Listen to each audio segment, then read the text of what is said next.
Hey, how's it going, everybody? It's Dusty Tucker. I'm in my garage here and doing some service and maintenance on this Euro Arms reproduction 1851 Griswold and Gunnison cap and ball percussion.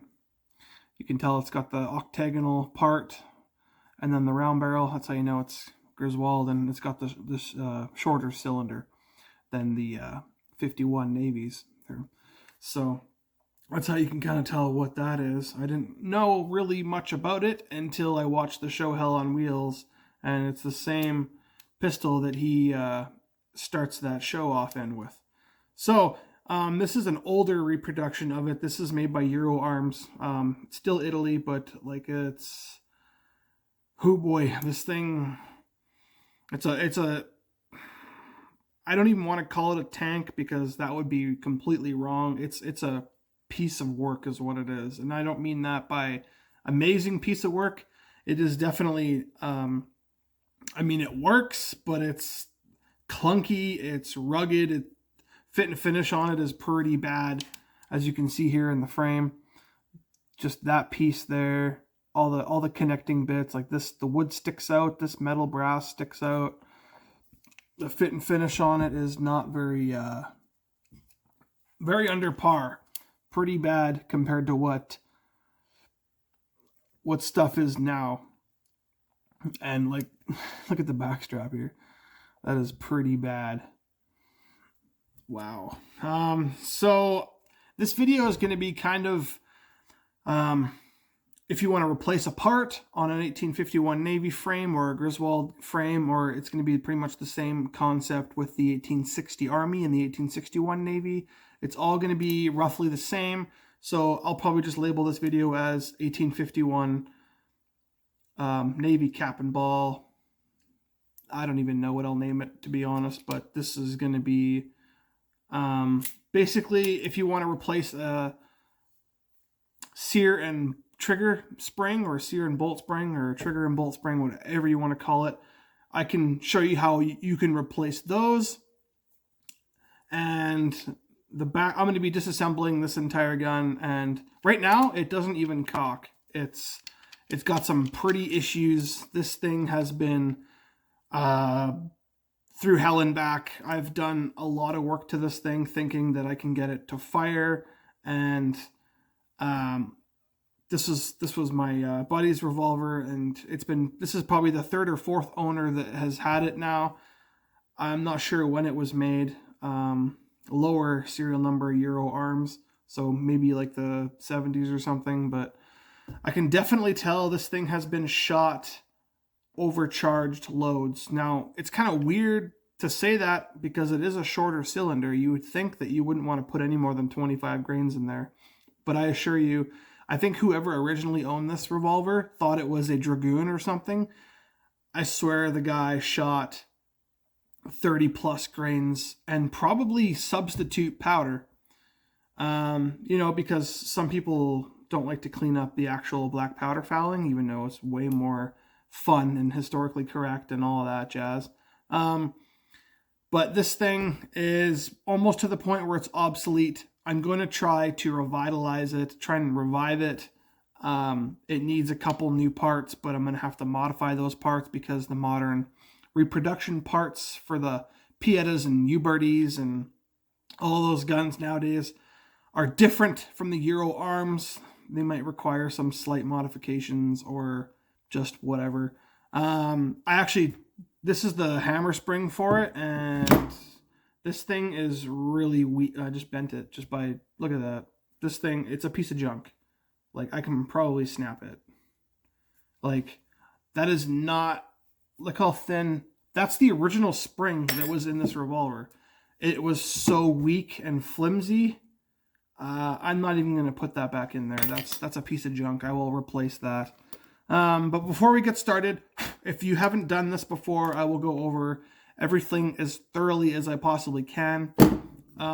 One thing, if you're in a shop or a garage like me, and there's lots of places for screws to fall and crawl and hide in, I would definitely suggest getting a magnetic dish for any type of firearm disassembly when you're in a shop, or even in my house. I'll do it. I'll use a magnetic dish because it, Lots of people say I don't want to use a magnetic dish because then it'll magnetize my parts. But I mean, it's still better than losing them, right? I don't want a screw to fall down, especially in Canada. If you lose a screw and you want to order one, well, all the parts are from the States and it's automatically a $50 charge. So it's going to be, yeah, the part's only $4, $4, but with shipping, it's going to be like $50, maybe $60 for that one screw. So I definitely suggest getting something like this, at least for my fellow Canadians. I usually do disassemblies in my house, and I have a big desk and a leather pad, so there's really nowhere for it to roll unless I'm really clumsy, but I like to use it anyways. So we're going to start just, before I start that, make sure if you have pretty firearms and stuff that you like to work on yourself, and vintage firearms that, again, you like to work on yourself, get a hollow ground screwdriver kit. Please get one of these. They're not very expensive. They're more expensive than your average screwdriver set, but you need these. It's a must-have. Otherwise, you could mar your screws and make everything look like crap on your gun. So you don't want that. This is just a Wheeler one. I picked this one up in Canada for, I think it was $45 or something like that. In between $40 and $60. So it's worth it. It has a bunch of bits, almost all the bits you would need. I can't remember how many pieces this one is. It doesn't say on the case here, but it's enough there to do 99% of your maintenance and repair work.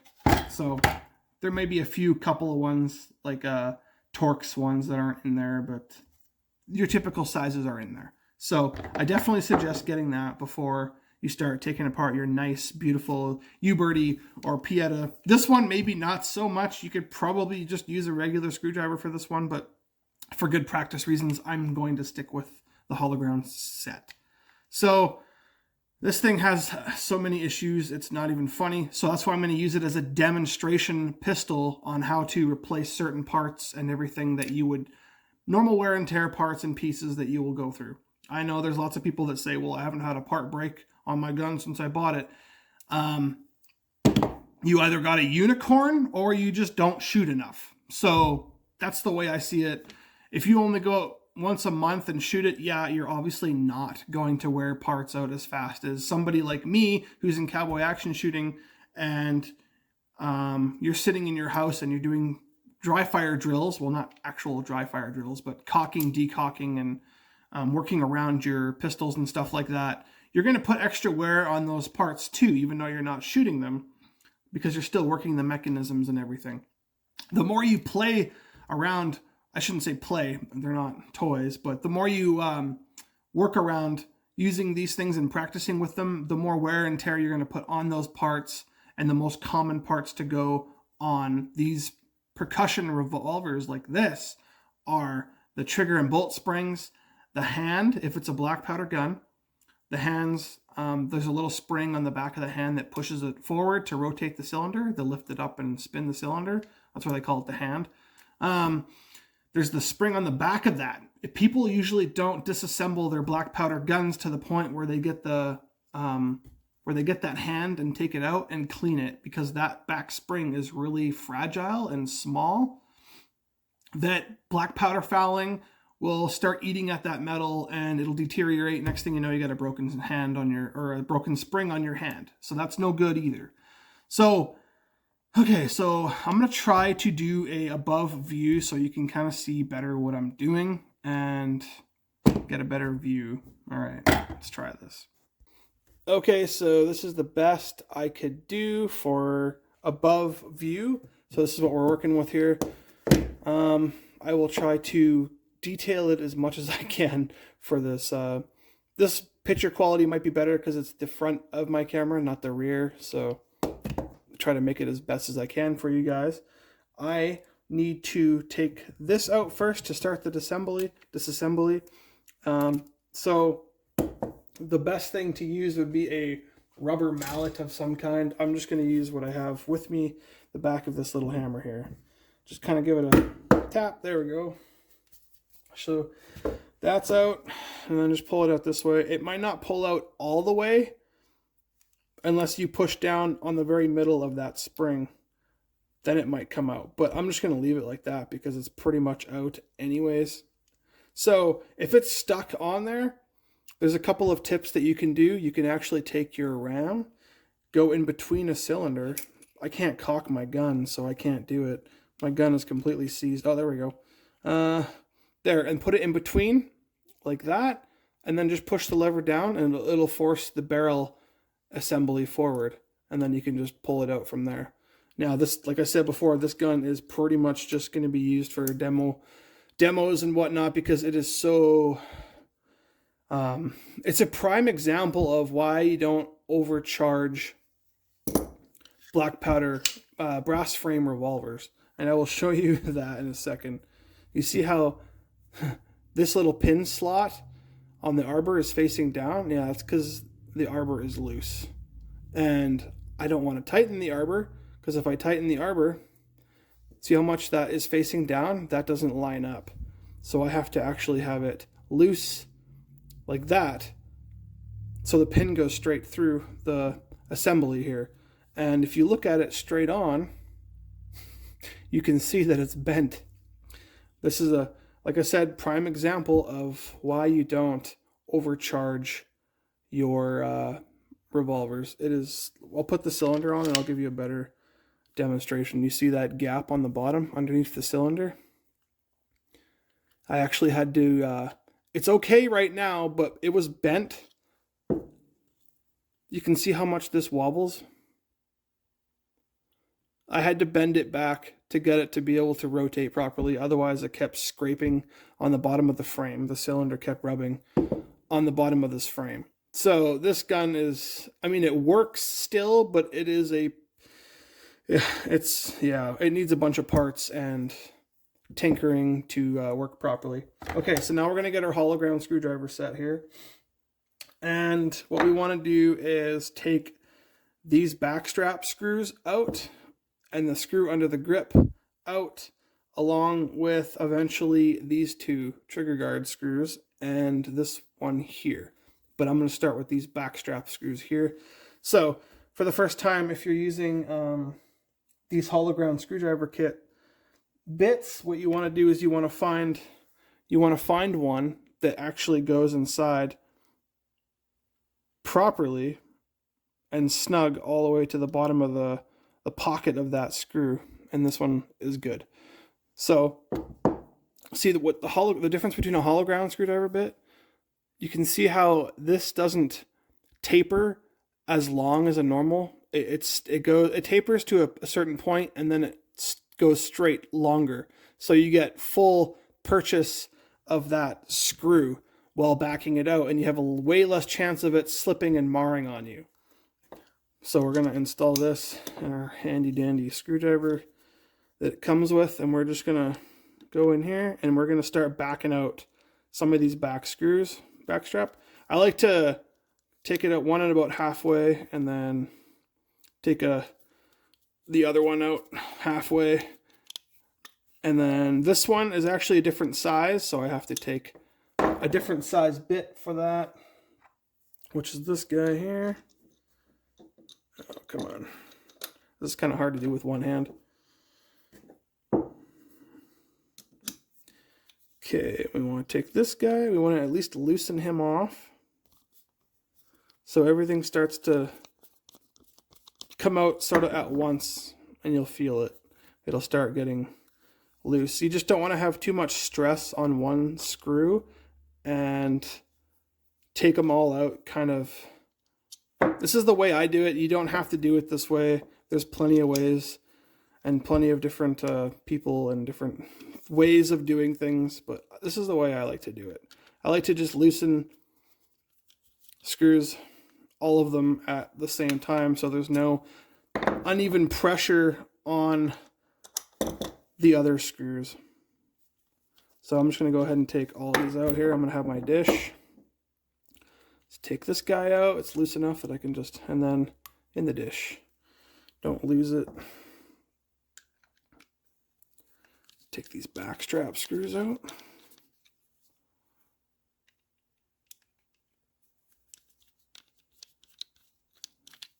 It should be loose enough now where I can just sort of, yep, there we go.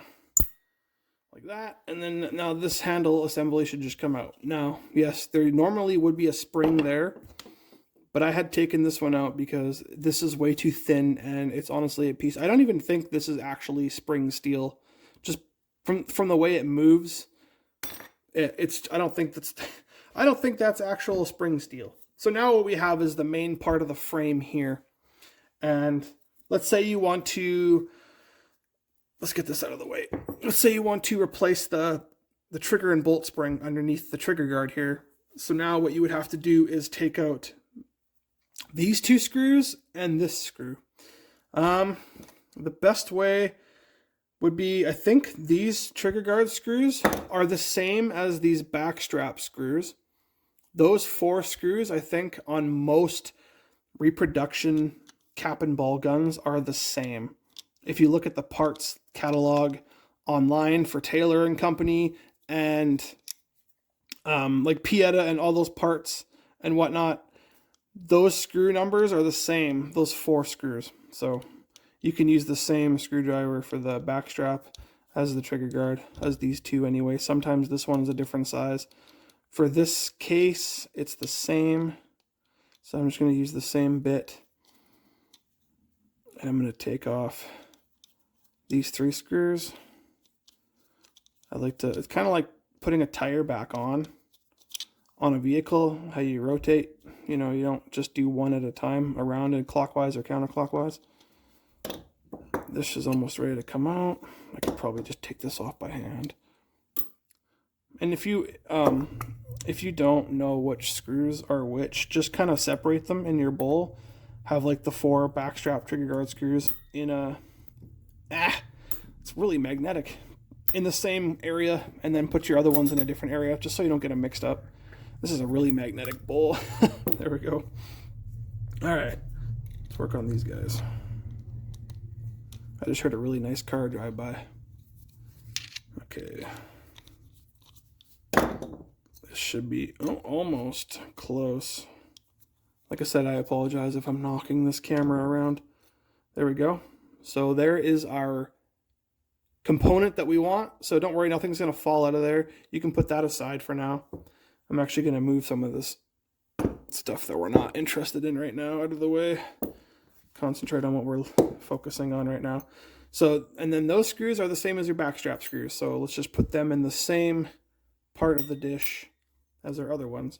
And now that this is apart, you can take your time and clean everything properly, maybe polish it if you're that much of a perfectionist. I don't like to do that. Maybe I'll polish the outside, but nobody sees the inside. So, I mean, that's kind of redundant, I think, to polish and shine up. You might be able to do this part here because your spring does rest on that. Some of them do. When it's full cocked, your spring will rest there. So you could polish that up to prevent unnecessary wear on your spring. But like I said, this is a really rough example. Like you can see all of the bad machining quality that was in with this. Certain areas, not the best. So yeah, this is an early reproduction Euro arms. Okay, so now we want to work on this guy. So here underneath is what we want. Let's say you want to replace this trigger and bolt spring. It connects. The longer finger will usually go to the trigger and the shorter finger will go to the bolt. So it's kind of a 2-piece operation going on there. The one that goes to the trigger just keeps tension on your trigger. And then there's a way to lighten your trigger pull, but I won't get into that on this video. This screw is also the same one. Don't be shy. Nothing's gonna fling out at you when you back this guy out. Now this guy sometimes is a little bit tighter. Sorry if the focus is not right there. It's kind of hard. I can't go straight on, otherwise I'll block your view. So I have to kind of go off to the side a bit so you can sort of see what I'm doing better. And that's why this is my demo gun, because I don't really care too much if I mar it. Okay, so there is the spring. It just comes out right with the the screw. I'll just put the screw over here for now. This is the spring. And usually what happens is the bolt part breaks, not so much the trigger part. Usually it's this shorter one that snaps. Now, these are not all the same. You have to make sure you get the right ones. Lots of people will recommend Wolf springs. I haven't used the Wolf springs just because they're kind of like just a wire, and I don't know if I just don't see how that would perform better than an actual flat spring steel piece like this. I don't know. It's weird to me. Maybe it'll be smoother, but I don't know. These springs, there was a sale on them on Taylor and Company. Buy one get one free. So I stocked up. I have a bunch of them because the same. Oh, by the way, let's say for instance this was a U-Birdie. If this was a U-Birdie, and let's say you have, I think the 1851 and the 1861 is the same frame. Therefore, this spring should fit in both if they're both the same brand.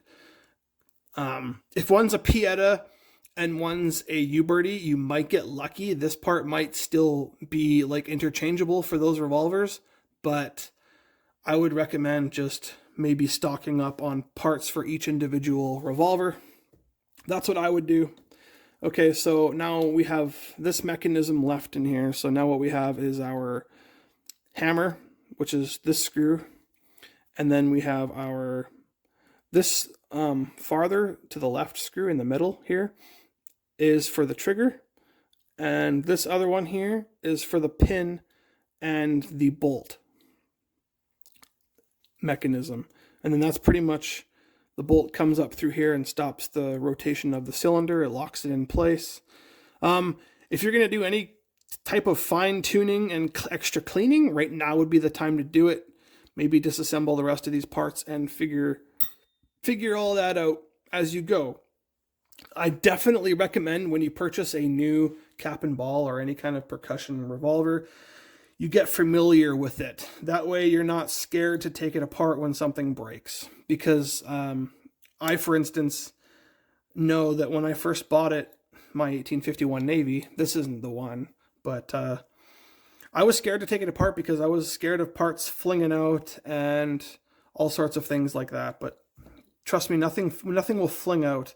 The only thing that might kind of suck originally when you take this grip off, this spring that is on the back of this piece here will have tension on it and it might pop out, but don't worry, that's just the spring coming underneath the hammer and popping out like that. Nothing is going to break. There's even a little roller on here to help prevent wear on the spring, so not friction on the spring sort of thing.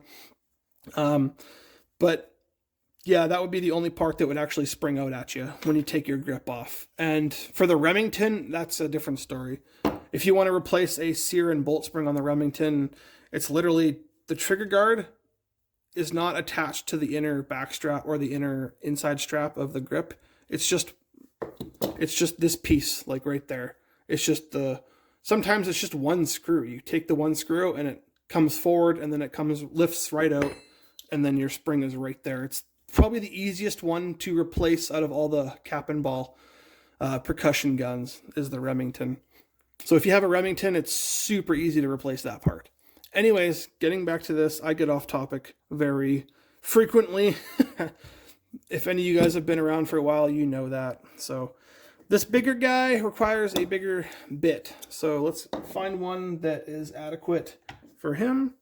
I usually judge by laying it sideways. If it's recessed inside the frame, I don't want to mar the brass, so that one's too wide. If I go in there, it might scrape the edges.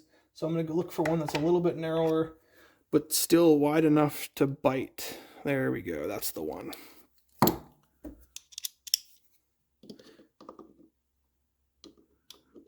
Oh, I cannot. This is really hard to do. It's kind of like third person. There we go. Back him out. Sometimes this one won't even be tight. It'll just be like hair snug. Pull this guy out. That one's pretty distinctive. We know which one that is. It's pretty much the largest screw on these guys. So we'll put him in there. And then the hammer or yeah, the hammer should slide out underneath with the hand. Let's see here what's going on. I think I might need to take the trigger out first. I haven't taken this one apart for a while. I think I gotta take the trigger out first. I think it's in the way. So we'll just take him out first. Maybe we should have done him first. My bad. Nobody's perfect. All right, come on. Change the one hand swap here. So that's this guy here is the trigger.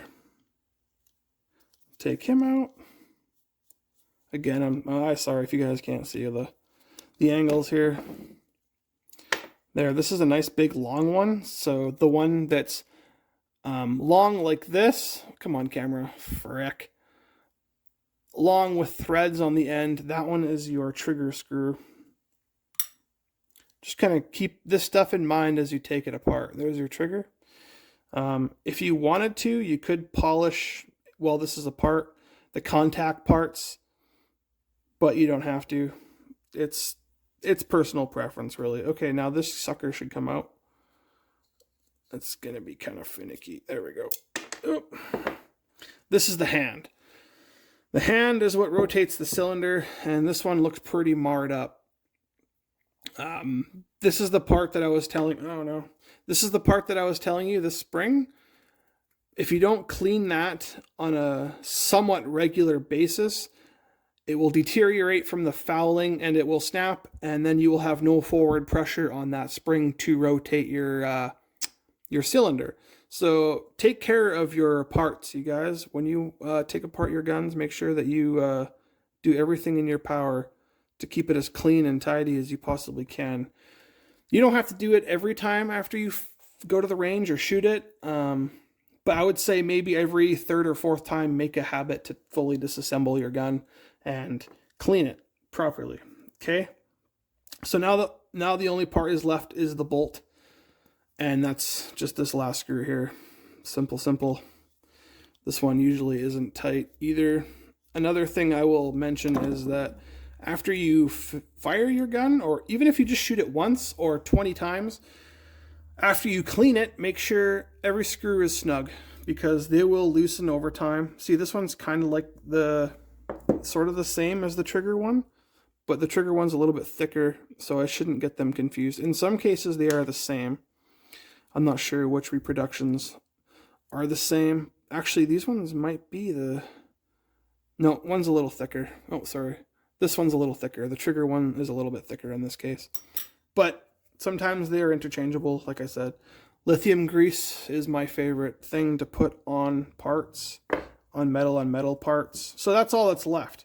It's just we got the bolt. This is the bolt.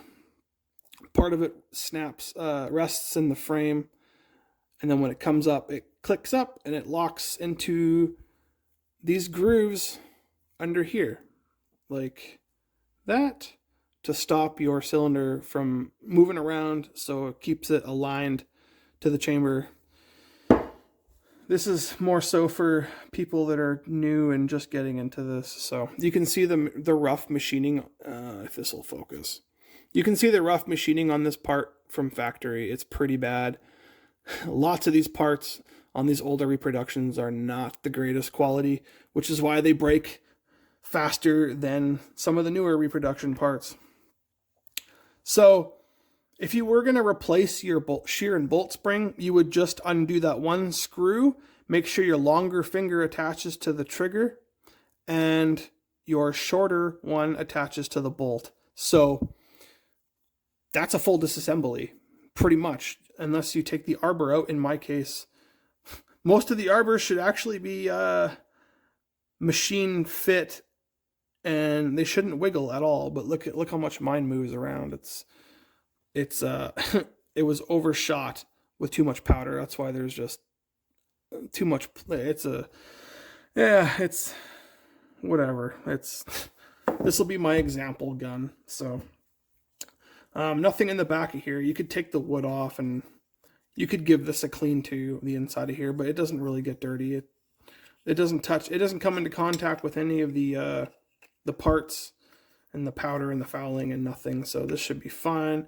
You could, if you want to, you could put some linseed oil on the inside of your grips just to keep it from a longevity wise or whatever. If you don't have a finish, if it's just a matte finish and there's no finish on it, you could use linseed oil too. Just I like to use the raw unboiled stuff. You want to use the raw linseed oil, not the boiled stuff. I just prefer it because it's got a more multiple use. You can use it for food. It's food safe.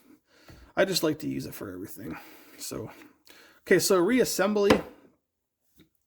Well, like I said before, now would be the time to clean in all of these parts, all inside, everywhere, and all of that jazz. That would be the best time to do it. These grooves inside the arbor here, alongside the arbor, I should say, I like to just take lithium grease on my finger and just rub it and fill it with lithium grease.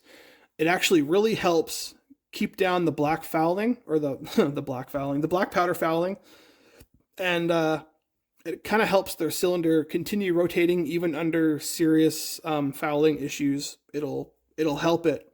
It's kind of like greasing a joint or an axle on a vehicle. It'll help deter, and I noticed that you can shoot it longer.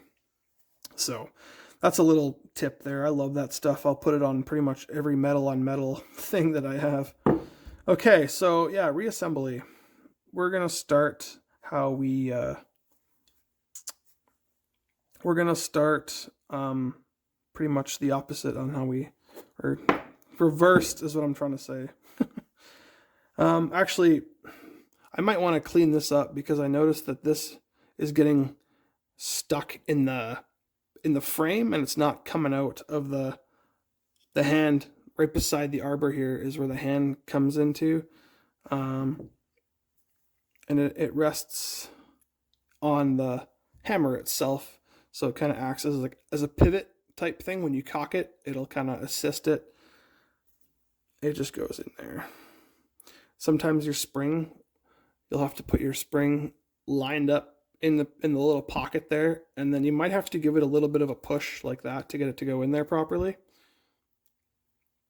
And then now it's in, so then you can kind of see, you might not, there we go. You can see there how the hand is showing as you cock it, sort of thing. So that's how you know that is working and whatever. But I'm actually going to put, let's see here, let's put the bolt in first, because it was the first piece. The last piece I took out, I should say. The bolt just goes in. Oh, come on. That.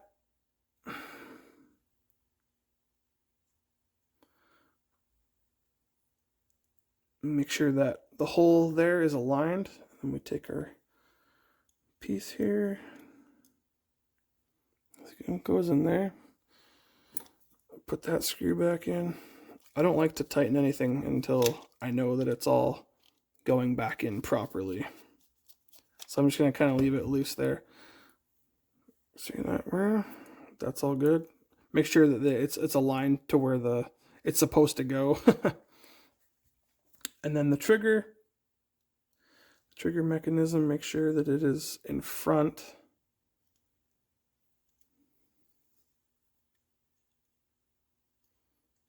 Okay, this might be a little bit, this is really awkward to show. Okay, how am I going to do this with one hand? Let's see here. Oh man, this is going to be really awkward. And usually on the percussion revolvers, the trigger is offset. It's not in the middle, like a modern gun. There we go. There, get that guy in there.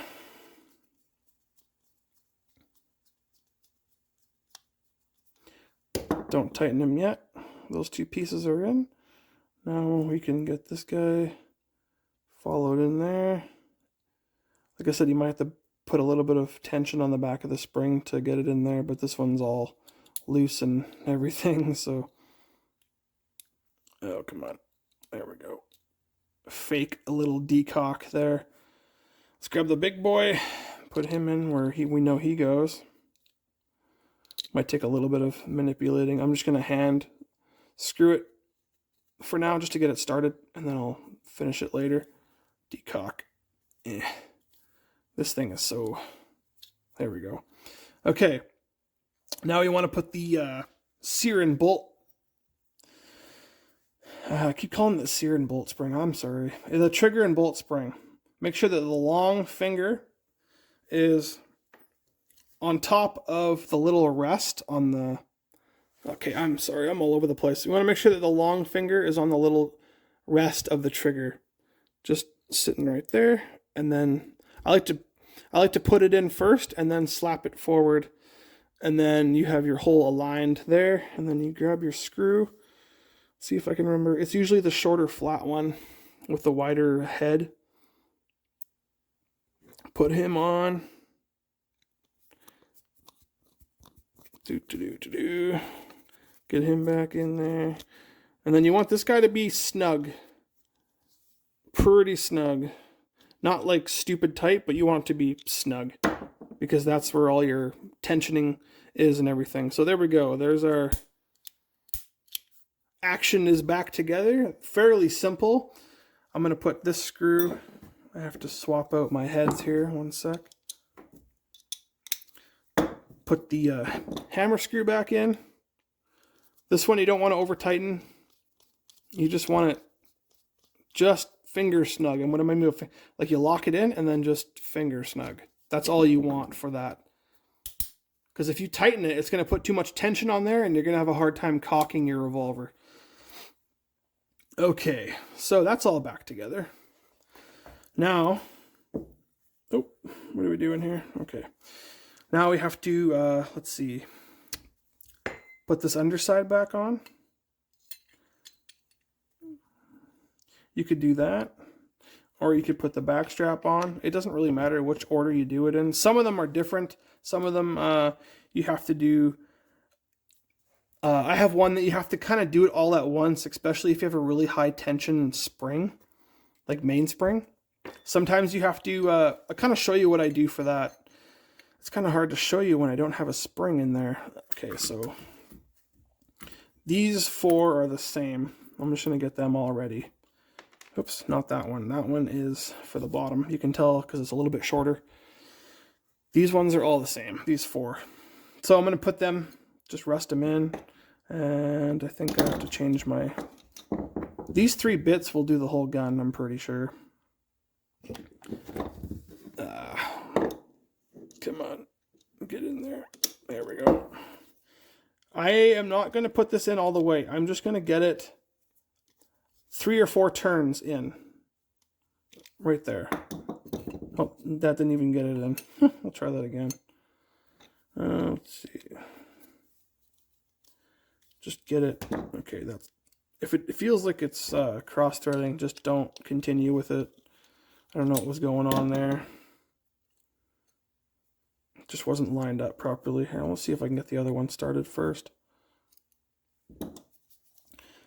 Another good way to figure out if your threads are locking in properly, it's kind of a plumbing trick too. If you spin back until you hear that click, I just heard it. That's the threads lining up. Now you can go forward. Now you know it's going to go in. There, we can do the same thing with this other one here. We can spin counterclockwise until you hear the snap. See if you guys can hear that. Right there. And now spin forward. It wasn't much of a snap. It was kind of a thud, but you get the idea. Okay. Something's not right with this one screw. Oh, what the heck? Maybe that's why it wasn't a snap that I... What is going on here? This is strange. The fit and finish is so bad on this thing, it's hard to tell when it's lined up properly.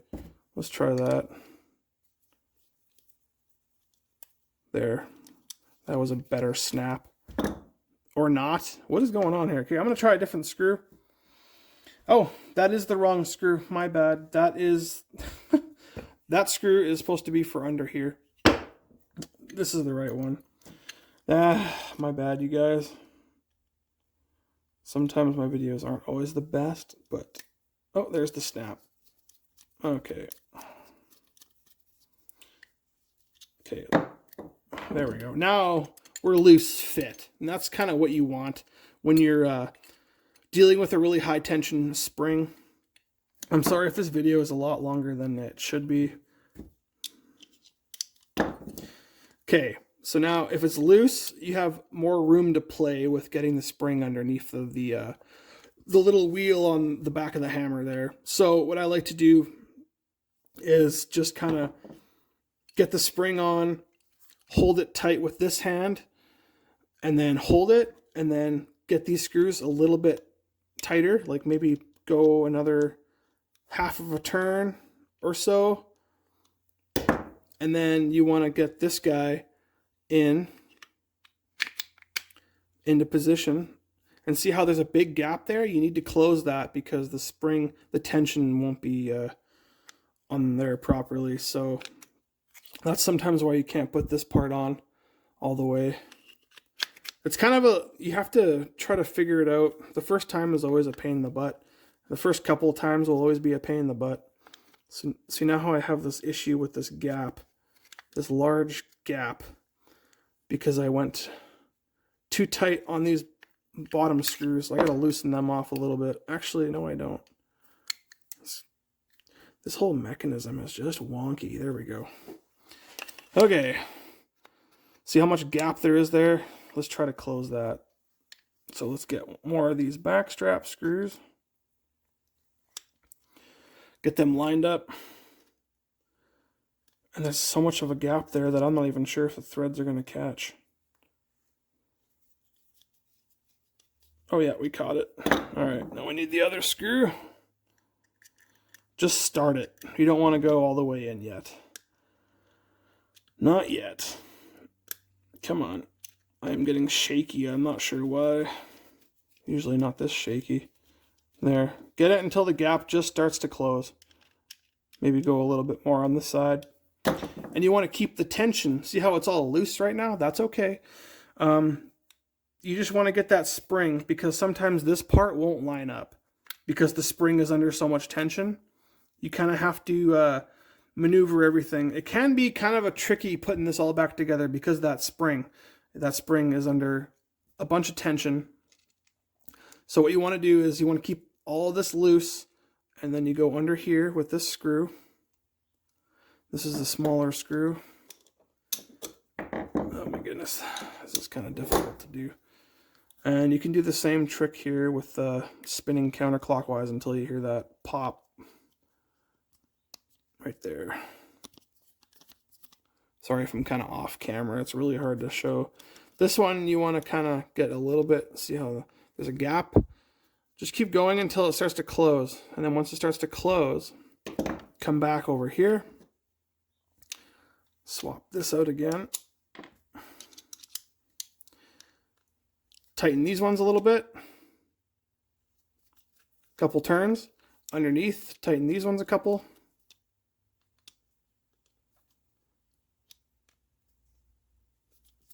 And then put this guy in. Sometimes you might even have to put this guy in first for that extra little bit of leverage to help assist the spring. This can be really tricky on some guns. I've noticed.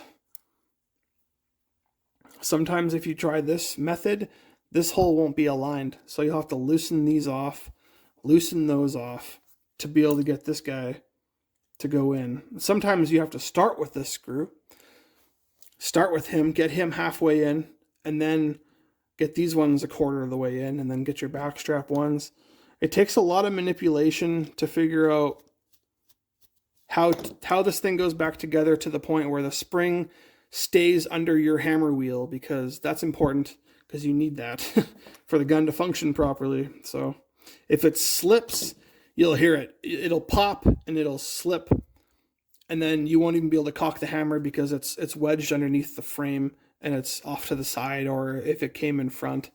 You pretty much have to start all over again, take it apart, and figure that out. It might take a little bit of time putting it back together. Taking it apart's always easier than putting it back together, especially with these frames.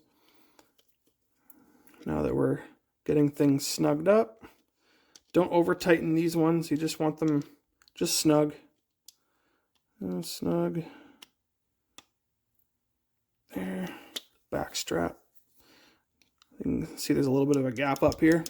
If you buy a firearm, for instance, if you see it and you see a gap there and you see a gap here, make sure before you buy it, check to see if those screws are there. Lots of people will shoot these guns not realizing the screw is vibrating loose. And they shoot it and they shoot it, and you never know, they might fall out directly into the ground. So if you're buying a used percussion gun, especially an older one, well, even a newer one, but even with the cartridge guns, you guys, the 1873, like Cattleman's or anything, any of these older style reproductions, well, not older style, you know what I mean, check the screws. If you have a chance to handle it in person, make sure they're all there. You don't want to have to buy parts on a gun, you know? You don't want to have to do that. So I'm just going to go over, close that gap. If you see that it's loose, check to see if the screw's even there. If the screw's there, it'll just be loose. Either it'll be loose or somebody cross-threaded it and is scared to try to remove it. So you got to be careful on buying these used revolvers. It can be kind of tricky at times. Get this guy tight. There, see how that gap closed right off? There, just double check them again. Make sure they're good.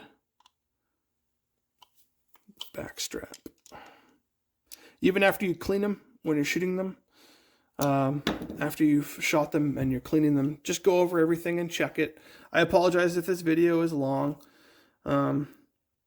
I'm just trying to go into as much detail as I possibly can. Maybe get some information out there for those new folks that are getting into the percussion revolver. Okay, cylinder.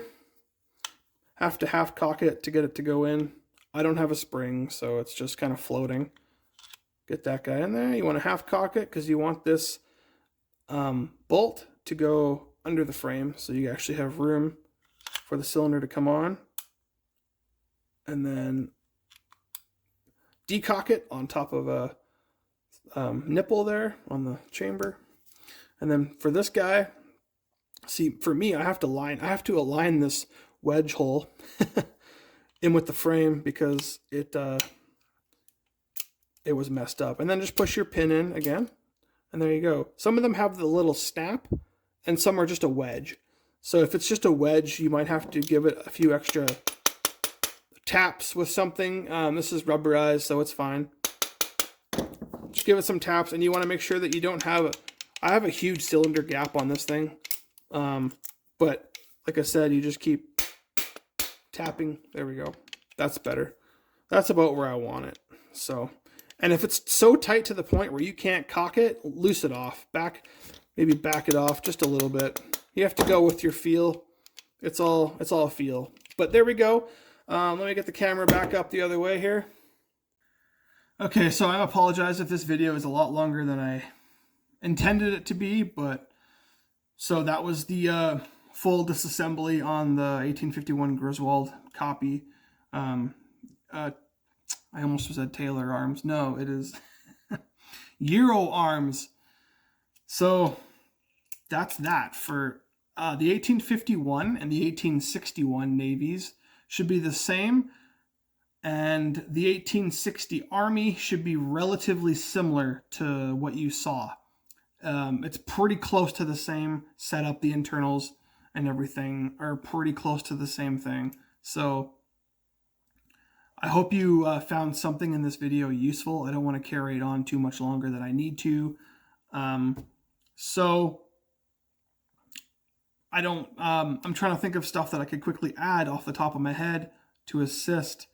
But yeah, I can't stress the fact of getting a hollow ground screwdriver kit like this Wheeler one. Has a lot of bits in it. I like to put my spare parts in this little tray here. And like not all spare parts, but just some, because this little foam flap closes on it and you won't lose it. It has a lot of, I think it's like 40 parts. 1, 2, 3, 4, 5, 6, 7, 8. Yep. There's 40 pieces, and then there's this little guy here too. So 41 or 42 pieces. It's a pretty good kit. I definitely suggest it if you're if you have these kinds of firearms or any type of firearm maintenance at all, even your semi-autos, your Glocks or your SIGs or your whatever, I would definitely suggest getting a hollow ground screwdriver kit. So, well, that's pretty much all I got for you guys for this video. Hope you like it.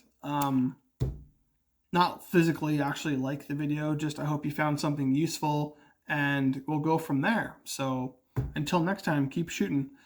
Sorry I don't have any shooting videos out yet. I don't have a range membership yet.